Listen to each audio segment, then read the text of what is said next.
And then I'm gonna go get my beautiful caraway set. I've stowed it here because we have a small kitchen, so we don't have a lot of counter space. These pans, my siblings, as I was going through this health journey, and let me turn this on. Oh, okay. As I was going through this health journey, my siblings bought the caraway set for me because this was around the phase that we were going non-toxic everything, which I think, non-toxic is good, right? So they bought this set for me for my birthday, I think like 2 years ago. And I love it. It's fantastic.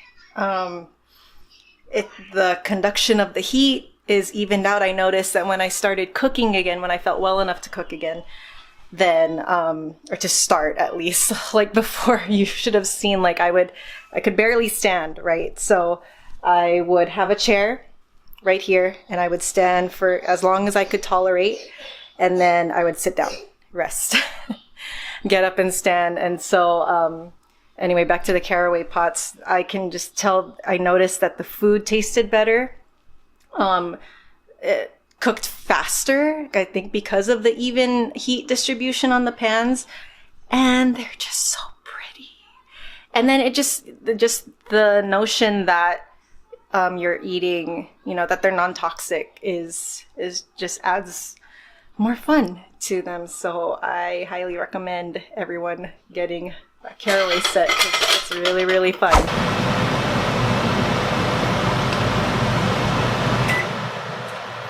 Cooking and cleaning, it's one of those things where it sounds so basic, like, oh, it really helped me to gain my life back. But it's true, especially if you've been bedridden for so long. You can't stand and you can't walk, you can't move, you can't do anything. I just one day was, I was like, okay, I'm gonna cook more for my kids. I'm just gonna start because we need food. They need to eat. We all need to eat. And I know that moving around and just doing normal things, starting to do normal things again will help move the needle. And it did. It took a while. It did. But it's just a lot of these things when you go through something like this, when your ability to do anything is taken away from you, just being able to wake up early before the family is awake, cook them a breakfast,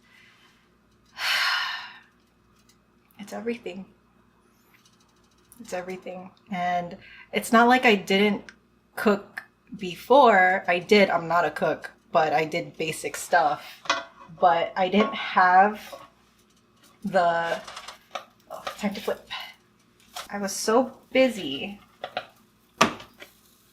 and so consumed with work and, who knows what. Obviously nothing important, right? Because my health crashed.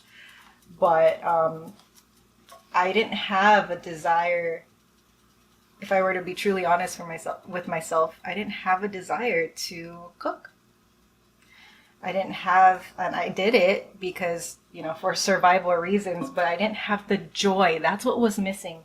There was no joy in the little things, the mundane things. Everything was a chore. Oh my gosh, like I have to cook again, I have to clean again, I have to do laundry. That was the attitude I had. And I'm telling you now, that is not going to get you to a good place, my friend.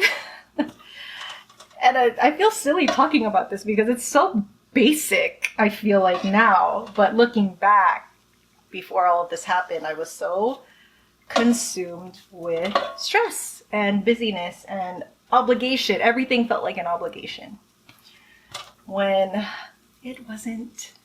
And little things like this, meaningful things like this, cooking a meal, usually I have music on, Taylor Swift usually, or actually it's kind of nice. I'm kind of enjoying cooking in silence right now.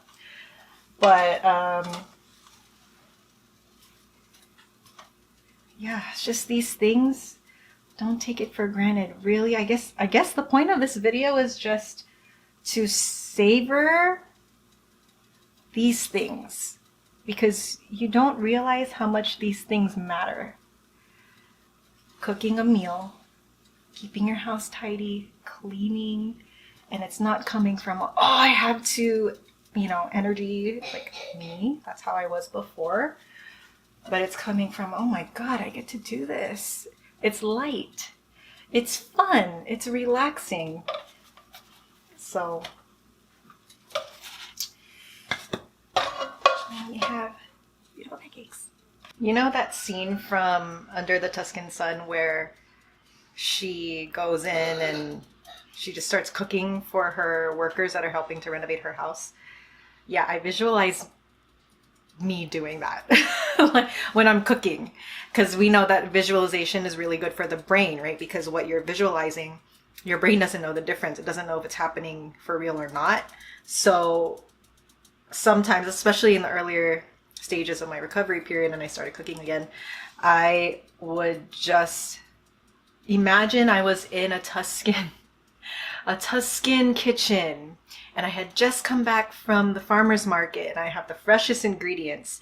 And so I'm like imagining myself in this movie montage of, cutting the onions delicately and savoring the experience. So that can be helpful too. Because the whole point about this brain retraining stuff is you just want to feel emotions that are going to make you feel better. That really helps the brain. And research, you can look into it. Research shows dopamine, oxytocin, serotonin, endorphins, the feel-good hormones, feel-good emotions, like they really do, just your thoughts and your beliefs really affect the emotions that you feel. And you can have some agency in that. So, highly recommend.